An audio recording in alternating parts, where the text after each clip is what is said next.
Hi everyone, Zoran from Hybrid Theoryz, Australia, and you're watching our podcast on the Channa Channa Channa podcast. Rock on.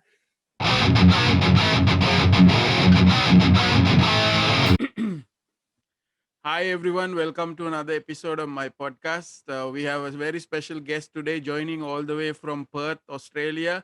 We have Zoran Blagaich of Hybrid Theoryz. Hi Zoran. How you doing, chat? Nice to finally be on your podcast. It took a while to arrange, but we got it happening.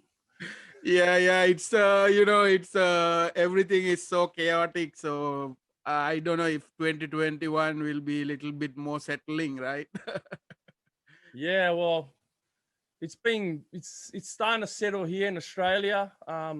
Especially where I'm from in Western Australia, we finally got gigs up and running, and I guess West Australia did the right thing. Everyone followed the rules, and over east is a bit worse. It keeps going up and down. I think all the Victorians from Melbourne and that are sort of not taking it as serious. But no, we're finally back to gigging and playing live, and yeah, So how I was think I think if everyone, yeah, I know that you did a gig last night. So tell me about that gig.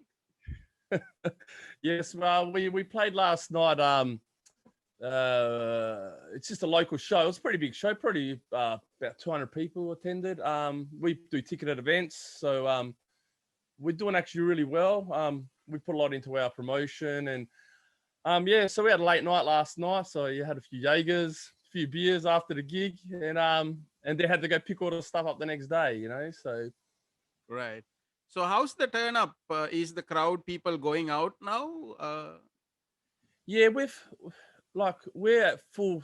I won't say full capacity. There's still like a 2x2 rule, but the crowd's allowed in. So it's enforced, but it's not in a way. Like we're sort of out of the red zone in Australia or in where I'm from. Hmm. So I guess we had like hard border closures. So because obviously Australia is an island in the middle of nowhere, down under. Right. Right. And Australia's a big country too, so our capital cities are on the other side, way away. Once they put the hard borders in, that sort of isolated everything really well. And so over where I am, it's all pretty much back to normal. So it was a big Right. relief when they opened the floodgates, to finally get out, watch a band, and Right. and get gigging again. Right. So how's the rock scene, metal scene in Perth? Can you tell me a little bit about the scene? Um, it's it's not as big as over, like for example, when we were in Singapore. I was just blown away by how big the rock scene was over in Singapore and stuff like that. But in Australia, at the moment, it seems to be like a tribute thing at the moment. Like tributes just like taken off and gone through the roof. Right. The original scene is a hard scene, very hard scene. Like, you got to be prepared to play like 20 people or whatever sometimes. But some of the clubs are closing down, or like the all rock venues, that were really known for your sort of rock scene and go out and watch a live band. It's starting to close down. In a way, I don't know. I think it's the new generation just isn't the same anymore, especially in Australia. Like, from what I've sort of gathered, like some of these younger, generation coming up aren't into like metal or like I wanted to be Lars Ulrich, when I was growing up, playing Right. Black Album start to finish, that was my idol. Or Tommy Lee, Tommy Lee's my favorite drummer, but you sort of don't get that anymore. Do you know what I mean? Like, Right. Right. I mean I think there's too much. It seems like there's too much. There's so much music, but it's very hard. Like it's not like back in the day, right? Back in the day, it was very hard to get music and listen to music, but it's very easy to listen. But it seems like people are not yeah, really pursuing yeah. it, right? Well, I see you get around a bit, judging by all your passes on the back wall there. Right, right. Yeah, no, that's what caught my attention with you, Channa. Like, I see you always getting around. You're doing all these VIP meet and greets, and it looks like you're very passionate about your metal scene. Yeah, actually, I did. I've been going to concerts for like. I'm actually originally from Sri Lanka, So Okay. and back in the day, it's very hard in places like Sri Lanka. We never got like even the CDs don't come. Anything is it's very hard to like get the music. So I was very open minded because I listened to anything that came through my friends. So I listened to everything. I didn't like there was no like very choosy about it. And then once what I Yeah. always wanted to do was to go and watch concerts. So last 20 years, that's what I've been doing. I'm going to concerts and going to all these different shows in different places. So now when the Yeah. COVID happened, it suddenly everything stopped. So there's no more concerts, no more shows, right? So that's where I even actually started this podcast, because I wanted to do something because there's nothing to do now. Yeah. Yeah. Well, I'm the same. Like I always like I'm always all about watching live bands. Like I'll give you an example, like because I was more like a Sepultura, Fear Factory, Pantera, the real heavy stuff, and then never liked Iron Maiden just due to his opera sort of style on the CDs, and then I watched that Rock in Rio Right. DVD, the Rock in Rio Brazil one they done. And ever since I watched that, I love them now. I absolutely love Iron Maiden. And when they come out, Wicker Man, like, I was like, wow, So me as well. Like I'm not like a CD guy or listening on my iPhone. Like I Soran, so can you tell me a little bit about your childhood and then how did you like got into music?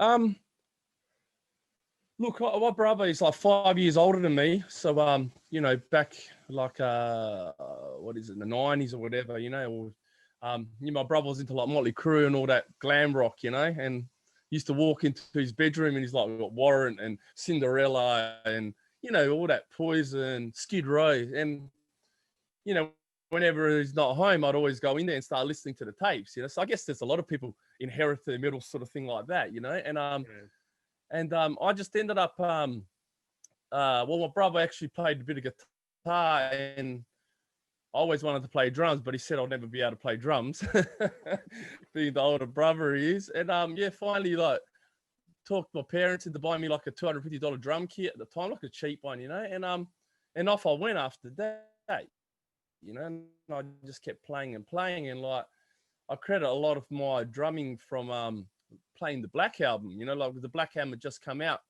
and I used to play it start to finish, and I actually learned how to play drums from the album because you're actually learning all your rudiments and all the stuff you learn when you're having lessons. You actually learn on the Black album. You like a sad but true, da da da da da. You know what I mean? It's a Right. rudiment. Right. So I actually credit like Lars Ulrich and the Black album to how I actually learned how to play. Right.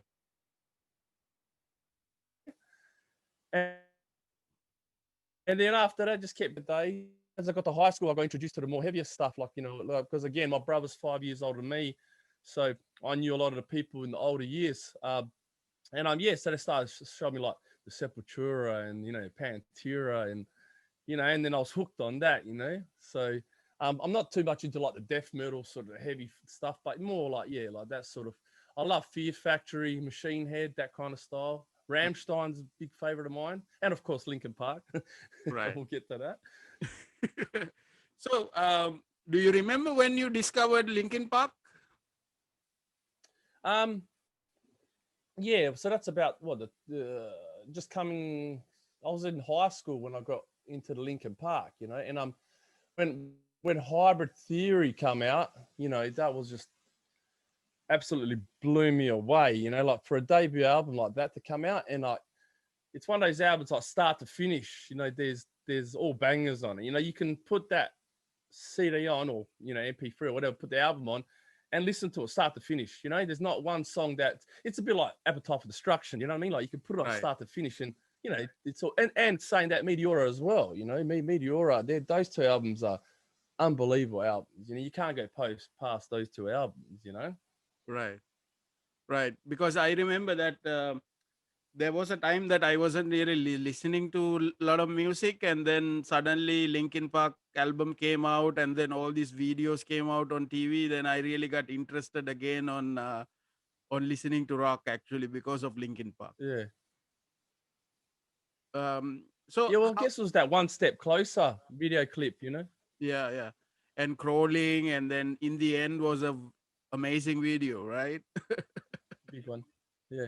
No, I just definitely remember that One Step Closer just being on TV and that green, yeah, it was like a greeny sort of, that's just like a vision I got in my head, like Right, one of right, my right. first sort of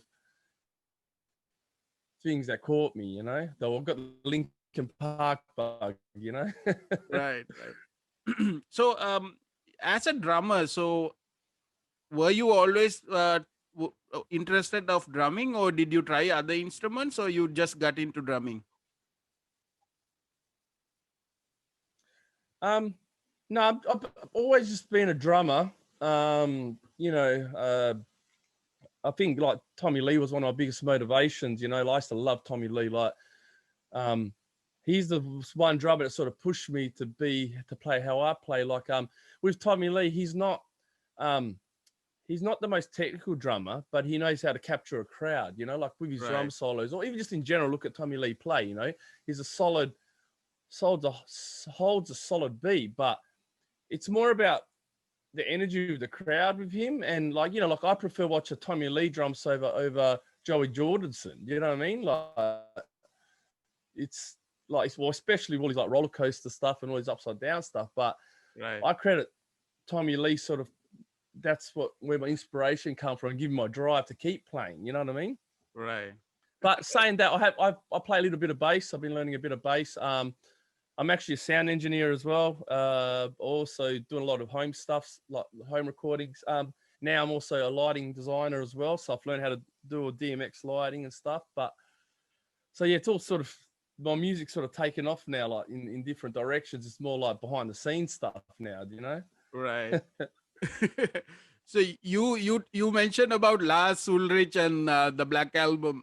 What is this? There's a lot of these memes going around about Lars Lars drumming. You know, what do you think about that? Yeah, well, I don't really get it. You know what I mean? Like, you know, I think Lars is perfect for Metallica. You know what I mean? Right. So I think they bash on him pretty hard. You know, like you know, like he's perfect. Him and James are perfect, and you can see it. Like they're one of the biggest metal acts in the world to this day, and are still a force, you know, to reckon with. You know, Right. so I don't really agree with all that. You know, like you know, it's a bit harsh. You know what I mean? If anything, it's just jealousy in a way. You know, the guy's like got more money than, you know, he can bloody spend. You know. Right. So how much sort of But influence? Nickelback, Nickelback on the other hand is a different one. Oh God. Yeah, a lot of people gave me flack for going to the Nickelback show because I went to Nickelback last 2019. Oh yeah, those Nickelback memes make me laugh at, you know. But yeah, Right, you know, right. look, they're a good band, but you know, I can see why. You know, they cop it. But I think they're not the most hated band now, right? I think Imagine Dragons took over, I think. Yeah. Hey, look, actually, you know what? Nickelback's actually got some good songs. It's just those ones that get fresh on the radio, you know, with the cheesy lyrics, you know. But Right. they've actually got some pretty good songs on their albums, you know what I mean? Like that aren't on the radio, you know. So they, you know, it's just unfortunate for them. They took that avenue and, you know, just they milked that sort of, you know, that cheesy lyric road thing. Right. So, how much influence did the drummer from Linkin Park, Rob Borden, has on you? Because have you like look at him when you drum, especially now that you're doing a tribute band? um, Look, Rob Borden hasn't had a massive, you know, like on me because, you know, he's not. He plays what needs to be played in the songs. You know what I mean? It's not like, it's not too over the top, or it's, you know, so it's more like playing their music. You know, so it's not more that Rob Borden sort of, you know, like how would I say it?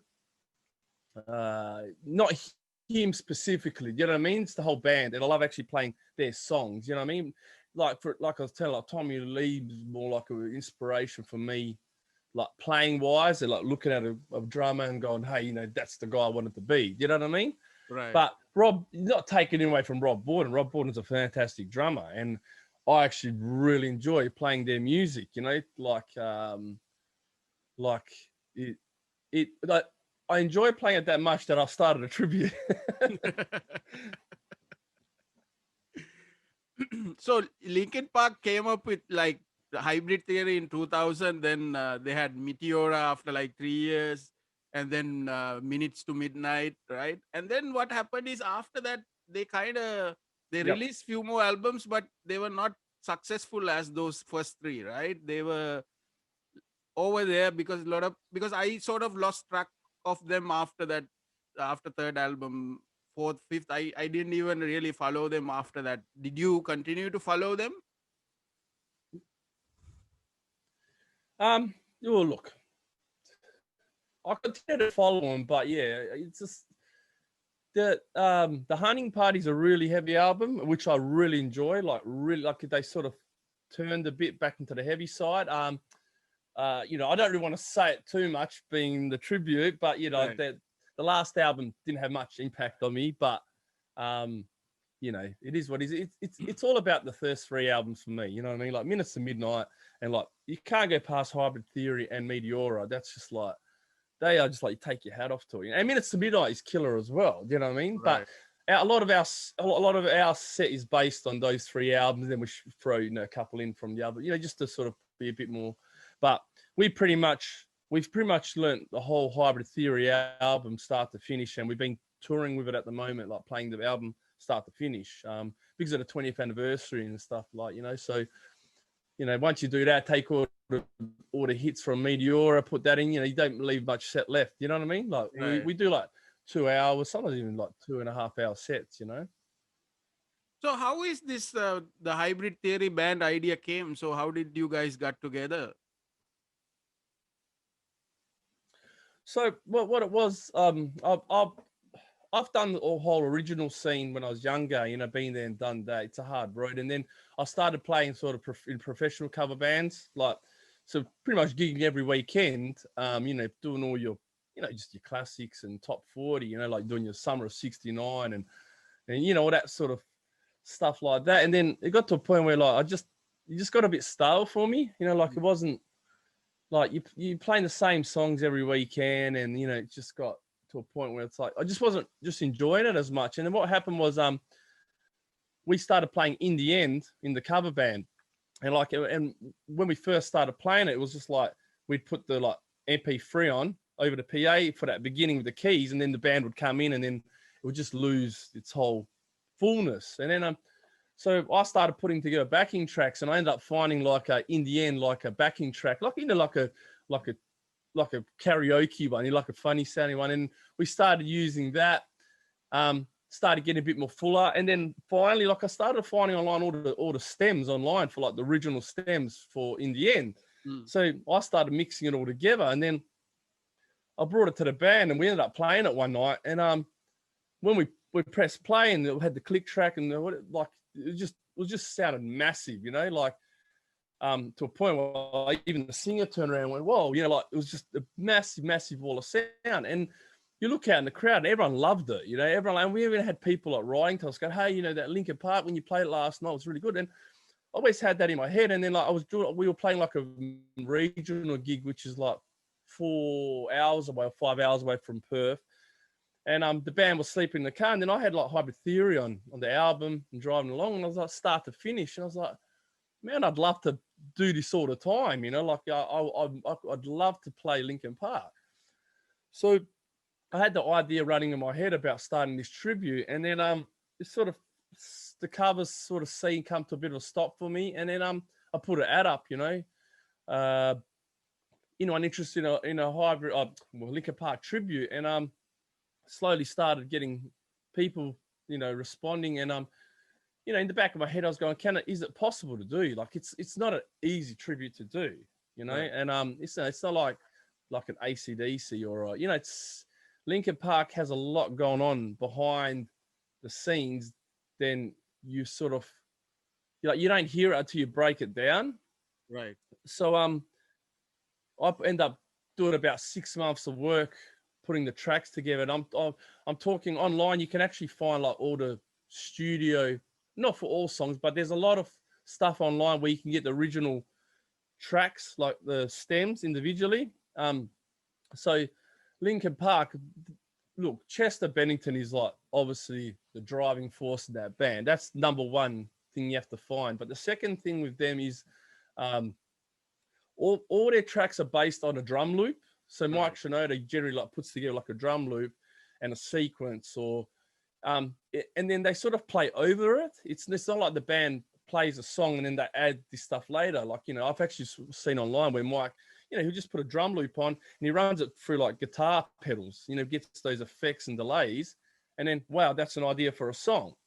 Right. So when I started putting all these tracks together, I started like breaking it all down, and it's insane what actually going on behind the scenes. And that's what you find with our band is like, it's pretty legit in the full wall of sound. It's not like half replicated. It's like everything sounds exactly like the band, like everyone's got their own sort of touch, and we all seem to bring that sort of Linkin Park sounds together really well, so that's basically how the idea come along. It was just from, just getting bored of playing other covers and chasing a dream that I wanted to do, Right. So who's the lineup of Hybrid Theoryz? So I've got Stevie Rain, which is that he does our rap work. So he's one of Perth's best rap guys, and we're so happy to have him on board. There's Ryan Moorhead, who's doing the Chester part, but I'll tell you about auditions in a second. We've got Rafi Adabi, I think it's Adabi or something like that. He's our new guitarist, and Jeremy Thompson, which is our bass player, who I actually used to play in cover bands with him, all across the whole scene. So me and Jez, we've played rhythm section wise in other bands, but yeah. So first guy to come was Stevie Rain. He got he got added to a comment thread, and he jumped on board straight away. Me and Jeremy really played together, so that's a no-brainer. We had another guitarist at the time who I sort of knew at the time, but it just wasn't working out. Like just on different page lengths, we just didn't we had different visions for the band, So right. So we had another guitarist. He unfortunately had to leave because due to work commitments, and then our new guy Rafi is just killing it, that's how pretty much the lineup come all together. But Ryan, our singer who does the Chester part, we were trying to find Ryan ended up just coming in. He's like for the audition, and just blew us away. And after audition, we actually found out that he originally wasn't going to come down. He apparently had a few jacks, and he was a bit tipsy at home, right. And he wasn't going to do it. And his missus says, "No, go and do it. What's the worst that can happen? You know what I mean? Like, just go and have some fun." And he goes, "Oh, you know what? Even if I don't get the gig, I want to go down and sing some Linkin Park. Be fun, And so it almost didn't sort of happen due to him, last minute thing, and his missus saying to him, "Just go and do it." And he came in and he just blew us away, and I guess the other important thing is everyone gets along, because it's like a relationship, really. You know what I mean? Right. Everyone's got to have the same personalities, and it doesn't matter how good of a musician you are. Everyone still has to get along, and personality wise, and be on the same page, the same vision, Right. I saw some of the live videos that you put out, and I saw this one for Paper Cut, which you guys do a great show, great performance for Paper Cut, right? Thank you. So how is the touring? So you guys toured in Australia, in the other cities, other places? No, well, what's happening is basically we've just been playing in Perth, and we've been building it up. So I think it's been about 2.5 years now. Right. So it took a little while to sort of to take off, to get the fan base happening. But now we're getting solid numbers and we've got a solid fan base. And I think it was like our third gig. We got approached to play in Singapore, so it was like our third ever gig we played internationally, and that was through Danny Lung and Timbra. I don't know if you're familiar with the Timbra Yeah. corporation over there, but they do that Beerfest Asia, and they ended up approaching me, or they messaged me online because they're looking for a Linkin Park tribute, and so I ended up taking that on, and like that was like a massive experience for us, um, to play international like that on a stage like we did. It was just amazing. Like we all said to ourselves after that trip, like, if we don't ever play again, like, you know what I mean?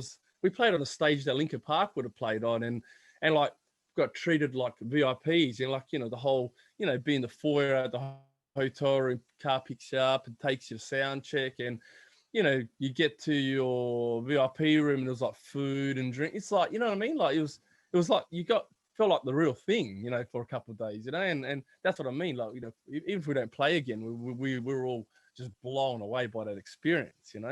Right. So And yeah. that's how we sort of. I've got I met a lot of people in Singapore, and we've got a lot of networking in Singapore. I know we'll definitely be playing back in Singapore. We met like the Rockweller crew. You obviously know Rockweller. Yeah. Yeah, so we met Rockwell, and they took us out for a night out on town after our gig, and it was a very fun night. Like that. It was good. Like, we ended up like going to all these dive bars, and seeing like amazing bands, amazing musicians. Like, you don't see it like we went like to these little dive bars.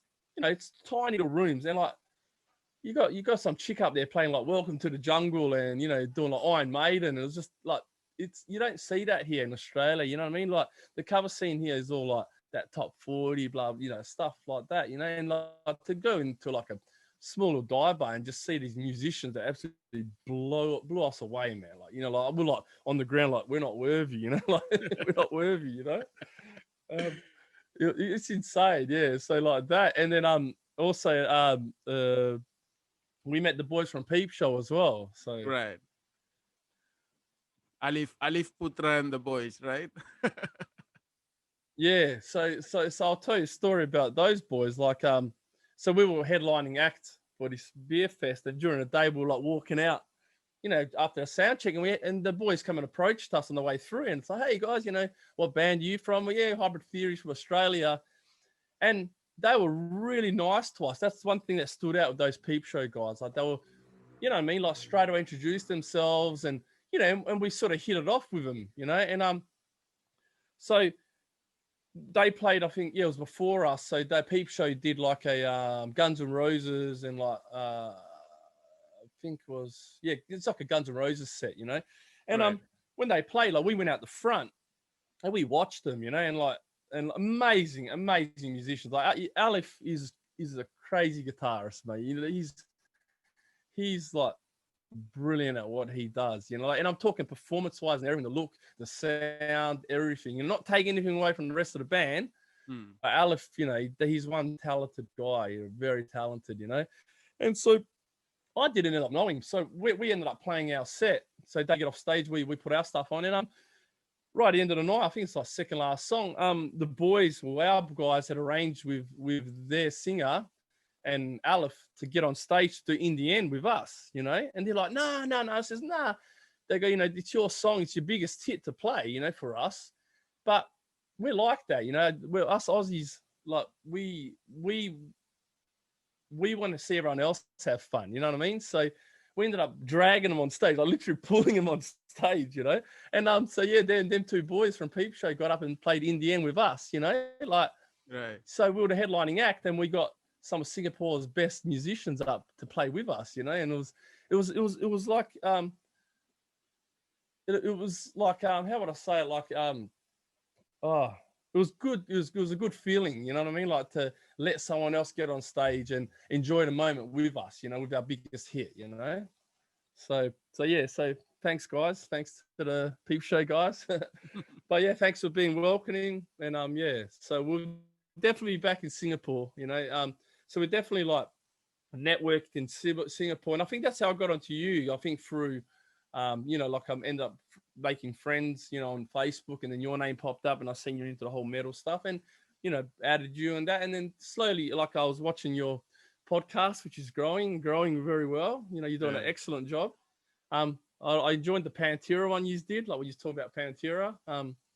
You know, I was blessed enough to see Pantera live every time they come to Australia. So Yeah, yeah. actually, we reach out to Phil Anselmo already.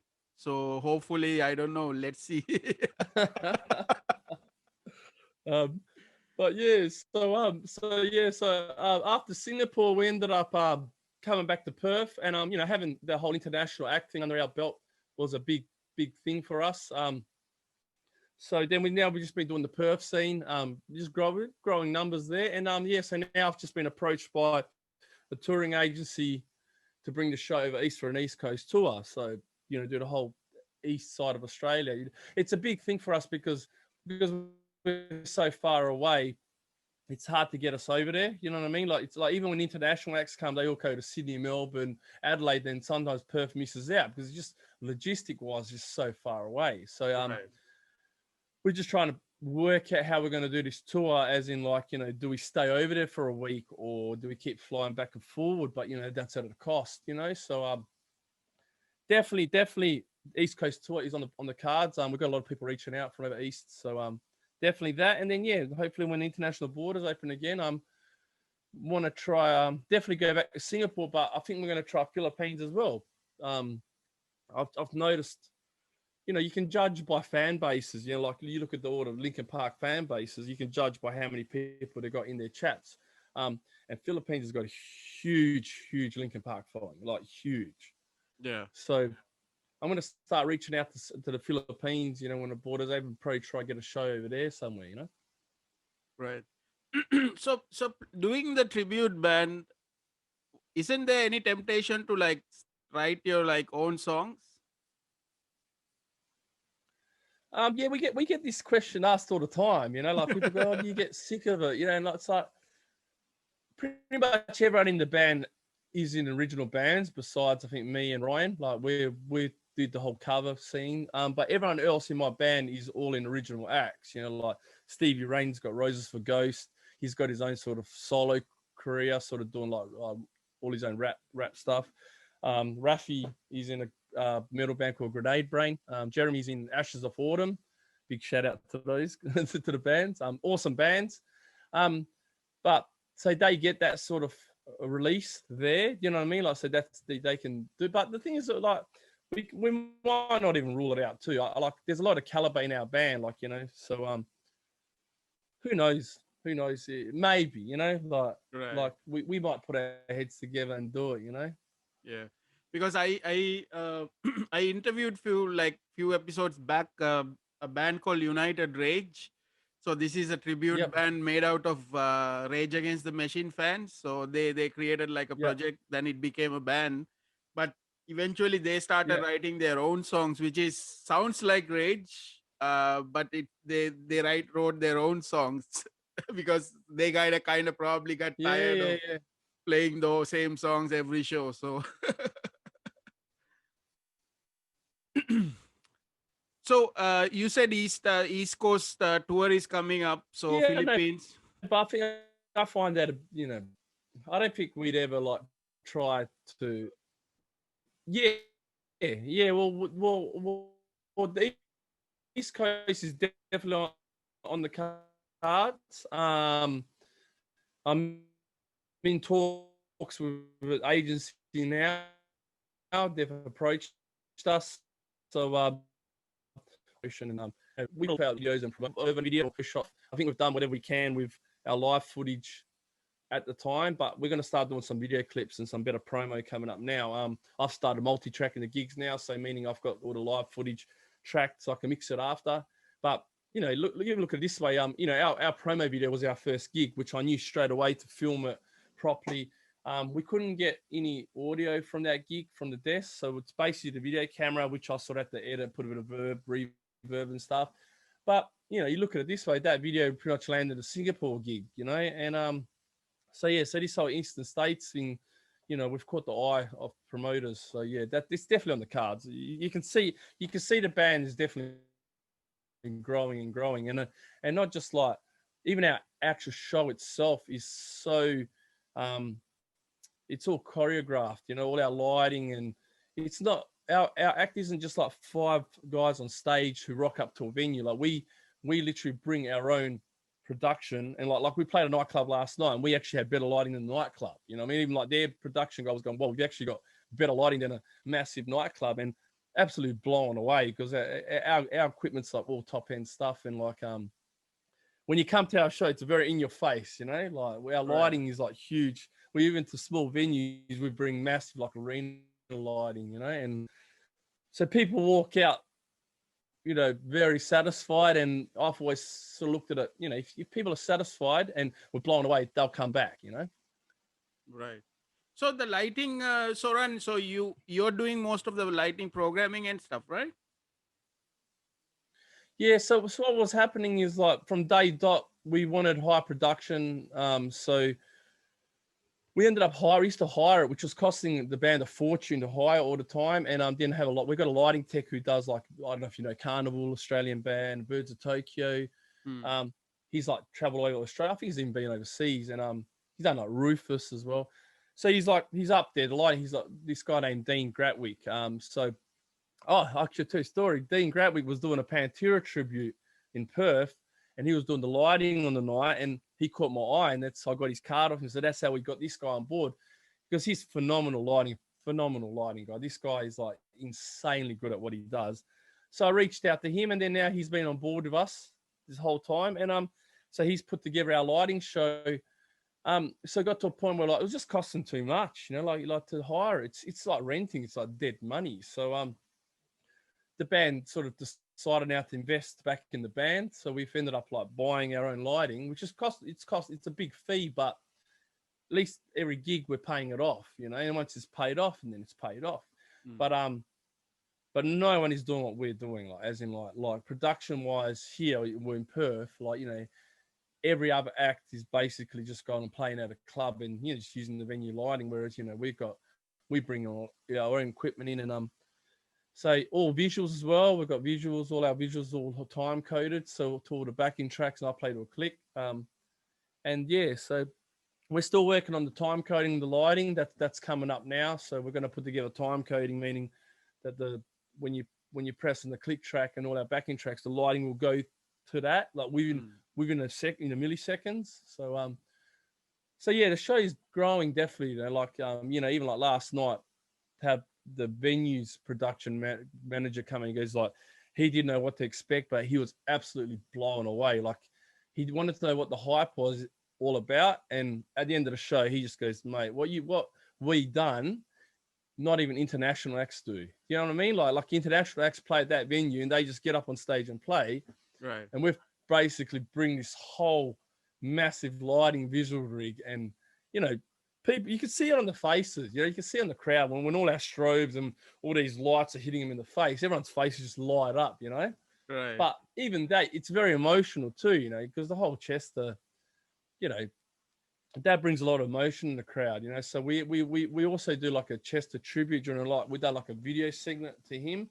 It's a bit of a night for it, time of the night where we can sort of have a bit of a rest and come out in the crowd and then enjoy it with the crowd, which is pretty unique in a way, you know, like, because, you know, I play Shadow After Day on the drums, and I look out and there's like people crying, like literally there's people like in the crowd, like crying and looking up, and there's people like singing like that. It's like, so it's amazing to have that sort of impact on people. Do you know what I mean? Like Chester was a big influence on everyone, you know, and it's why we do it, you know what I mean, in a way now, you know what I mean? Because like you get all this emotion in the crowd, and like, you know, we'll touch on the subject, like, you know, we raise awareness for suicide, you know, that's one of our biggest things we do in this band. Like we sort of take it upon us, like I had a family member of mine commit suicide due to mental illness, and everyone's had someone in their life touched by that sort of subject, you know, like the whole mental awareness. And so that's sort of been a mission statement for us now, is like to spread the word, you know, like after we do our Chester tribute, Ryan does an acoustic set, and then after the set we sort of stop and, you know, we reach out to everyone and say, hey, look, everyone, you're not alone, and really bring it up, and, you know, let everyone know to reach out. There is help, you know, you're not alone. And you know, a lot of people appreciate it. Like we get a lot of people hitting us up online as well. Like we always say, man, if you want to talk to us, you know what I mean? And we've actually had people message us. I don't know if we should be like taking it on board, and, you know, we sort of direct them to professional help, but still, you know, if there's a couple of people in the audience who are feeling down and whatever, you know, they've reached out to us online and we talk to them, hey, you know, make them, you know, happier. It's not even about Linkin Park, just in general, people just feeling down, you know, and then we sort of guide them in the right direction. You know what I mean? There is professional help, and I guess all it takes is one spark, you know what I mean, for them to reach out, and you can sort of change their thoughts, you know, and get them in a happier place. So, Right. so I thought I'd bring that up, you know, like that's a very, very big thing for us. Again, it's a mission statement for us to raise awareness, you know. Yeah, actually, I mean, Chester's passing really put a focus on the mental health and depression, those things, right? Because it happened like Chris Cornell, and then after a little bit of time, then Chester passed away, and I mean, it's really devastating when I heard that news that both of them passed away, right? It's really, Yeah, I remember I was at work that day, and it was on the radio, and it's like, whoa, you know, like it was a shock in a way, you know what I mean? Like you know, like it's how ironic, you know, Chess has sort of become the ambassador for it now. You know what I mean? Like, you know, he's got that much impact now on people with, like, even his music. You even like Chester didn't need a suicide note. You know what I mean? You read the lyrics, is yeah, that deep, you know? And it wasn't until after, you know, when he after he commits suicide, it's like then you sort of see it. You know what I mean? Like, yeah, right, I'd never right, seen it before, but then now you sort of see in his lyrics like his pain and hurt, you know what I mean, that he was going through. And like, you know, he was always, you know, the like reaching out to people and whatever. But see, you know, for it to catch a hold of him, you know, he had the money, he had the millions of dollars, he had everything in life. And for him to take his own life, you could see the demons that these people are battling, you know. And yeah, so it was a big shock, you know, and you can see the impact he had on everyone, you know. It's yeah. I Have you? see it in our shows, you know. I see, honestly, like I see it every single night we play, you know. Like you look out and just like so much emotion, like people coming and hugging us after the show and thanking us. When I was playing in Singapore, like there was a guy crying down at the side of the stage. I went and down to him, and he like literally hugging me, you know, and I gave him my drumsticks that I played with, and like it was like that. That's how emotional it gets. And like, you know, it's brilliant to be a part of, you know, like it's to be able to, you know, I mean, we're not Linkin Park, and, you know, we're not trying to be Linkin Park, you know, Mm, but, you know, we have that impact that people bring happiness, you know. And, you know, look, you might see Linkin Park again. I don't know if they're going to get another singer eventually. I think Mike Shinoda is pretty firm that they're not going to try get someone to emulate, you know, Chester Bennington. You know, it might be just a whole new sort of direction. But you know, so we're holding the flag still. You know what I mean? Like, you know, we're holding the whole Linkin Park. You know, keeping the dream alive. Be able to come out and watch the songs be played live. You know, and we do it well. You know, so yeah, that's what pushes us. You know. yeah. And then you guys are actually doing a great job at it. Yeah, yeah. Well. Like I said, like our tribute comes from 5 guys who are massive fans, Linkin Park fans, and like our personalities are pretty huge. Like Stevie Ray's personality, like, you know, he's tatted from neck down, and we can't do the whole like look and be them. You know, like, you know, some tributes will go the whole, you know, Yeah, length and try to dress and look. So we decided very early on that we're not going to do the whole dress up and, you know, try be and move like them, you know. So we just want to get up there and play it well and play with a lot of passion. in a way, we actually played a little bit harder. We sometimes beef them up a bit. I think sometimes when it's live, you need that sort of, that to beef up the songs. So we do it really well, and there's definitely a chemistry on stage, which really works well. But what I was saying about Stevie Ray being such a character, when we were in Singapore, we're at the water park. I can't remember what it's called over there. It's Sentosa, and we're walking around this water park, and Stevie's got his top off and he's tatted like all over, and he's got like all horror, it's all like Freddy Krueger. So all the kids are mortified, like all those little Singapore, all the mums are grabbing the kids and like, they're like literally like scared of him. Like, he's a gentlest giant. He's a gentle guy, such a fun guy. And we end up getting to the pool area, and they're like literally when we're getting at the pool, everyone's just like moving. It's like this, like moving away. And they were doing this like I guess like water aerobics, but sort of fun one, where the DJ puts the music on. He's like, everyone do this and that. I went and spoke to them. I says, hey, we're from Australia. We're Linkin Park Tribute. This guy can rap. And then he goes, so we're organised to put the 8 Mile song, or Lose Yourself, Eminem. Right. So Steve ends up getting on his mic, and he's like running around this pool, and everyone's getting into it. All these kids just like come and started gravitating. All the family started coming, and like everyone's like, everybody do this. He's like running around the pool, this cordless mic rapping, and it's like, it's funny to see the impact he had. Like, like that's what I mean. Like, there's a character there, which you can't sort of make it up. It has to be natural. Like, he's just a natural, and like, so we went from like being feared in this pool to just everyone loving us, and then when he finished, everyone just come and taking photos with us and sending it to us. You see what I mean? Like, it's like that. It's that connection you have with people, and they're like, even like we ended up at some nightclub there, and like the band was playing, and there was a big crowd, but no one was so engaging. And we ended up speaking to the band, and on my phone I showed, hey, this is us from Australia. We're international. We're touring. And right into the night, they put In the End on. So again, I got the boys up on the mics, both our singers.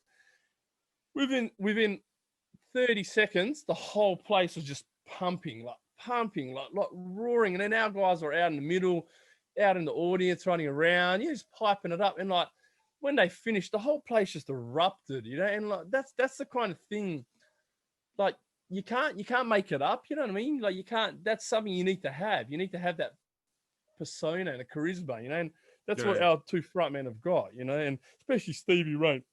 Stevie Ray is a 1 in a million kind of guy. I don't know if you've seen much footage on him. I don't know what you sort of research, but that guy is a 1 in a million. You could never replace that Stevie Ray. Like, his first song, up on chairs and climbing on on walls. It's insane, man. Like, we have so much fun. Like, it's like like another thing. We're in the foyer. So get this. So we're in Singapore. We're in the foyer at the hotel room, and I think we had just finished our radio interview. So we've done a radio interview on their national radio station. We ended up doing In the End live with acoustic guitar. Just doing promotion. Right. And we get in the taxi, and the taxi's like, we can hear our interview in the taxi. So whoa, and then we get back to the hotel room in the foyer, and then this Singaporean guy, I swear he's probably in his 50s, all right? He runs up and he goes, oh my God. And we're like, what? He must have thought, he heard us on the radio. He goes, are you Stevie Ray? And like, he goes, I want to take a photo of Stevie Ray. He didn't want a photo with us. So we thought it's like, whole Hybrid Theoryz from Australia. And he ended up like pushing us to the side. I just wanted a photo with Stevie Ray. And like, he follows Stevie Ray on Instagram because Stevie's got a pretty big following. But it's funny to be like in another country, to be pointed out in a hotel lobby, and then, no, we want a photo of Stevie Ray, no one else. It was hilarious. But yeah, it's like stuff like that. You're like, you can't make this stuff up. That's just how the band is. Like, everywhere we go, we just got this charisma about us, and we just play like, in Singapore, like we're playing at the Beerfest, and they just kept topping up our beers. The beers, like we're drinking, and they said to us, "Oh," I said, "So how come you keep you bringing all us this beer?" He goes, "Oh, we know you Australians love to party and drink." And to get this, we're playing our show. Our first night was Friday night on the main stage. Second night was on Saturday night on the side stage. Right. And like we're talking to all the other bands, and like they're all finishing up and like packing up and going straight to the hotel and straight to sleep. Not us. We end up going out to like 4 or 5 in the morning every night. So we were there for like Thursday, Friday, Saturday, Sunday. And we ended up partying. Like we got blind drunk. We're literally walking into the foyer, like coming home from clubbing or wherever out, and going straight for breakfast. And all the other bands are like fresh, go. We walk in like just wrecked, getting scrambled eggs, just being loud, and everyone on the tour was just like, they just loved us. You know what I mean? Like it's just what us Aussies do. Is we just love to party. We love to party with other people. We're very welcoming, and everyone loved us. We made so many friends on that tour. Yeah, sorry to keep taking it back to Singapore, but as you can see, it was a very fun time for us. Very big memories, and I absolutely love playing in this band. I love playing with the boys. It's so much fun. So Zoran, what's your message to people who come to your shows and support you? Like I said, I want everyone to enjoy themselves. Like what you're coming to see and what you're getting is a show that's been well put together. It's 2.5 years in the making, and it's getting bigger and bigger. So what you get with us, like I've said previously, it's not just 5 guys on stage. Our show is hugely produced, and we just want to create the whole Linkin Park experience. What does Linkin Park give you? Visuals, lighting, all this stuff's visuals and lighting in the background. That's what we give you as well. We it isn't just about us on stage playing. It's the whole, so 50% production, 50% us playing. So that's basically our mission statement, is to bring you a high production show which you wouldn't usually see. And I guess spread the word of the whole suicide awareness. That's another. Come and have fun and enjoy yourself. Express your emotions. With the Chester thing. That's what we're here for. We're here to create happiness, joy. If you want to cry, it's up to you. But just come to the show, enjoy yourself. That's all it's all about. Come and see us after the show. We're approachable. We'll come and have Jaeger bombs at the bar, whatever goes. Anybody you want to shout out to? There's a few. There's Electric State Boys from Perth. That's another original band. There's Ashes of Autumn, which is Jeremy's band. So we're all good friends. But we followed the original scene very well over here. Have I missed anyone? Hang on. So you got the Roses for Ghost Boys as well. Big shout out to you. Thanks for supporting us last night. But yeah, Electric State Boys, one of my favorite Perth bands. You should check them out if you get a chance. So yeah, I rep those boys really well. I love watching those boys play, and so big shout out to Electric State Boys. Hope I haven't missed anyone.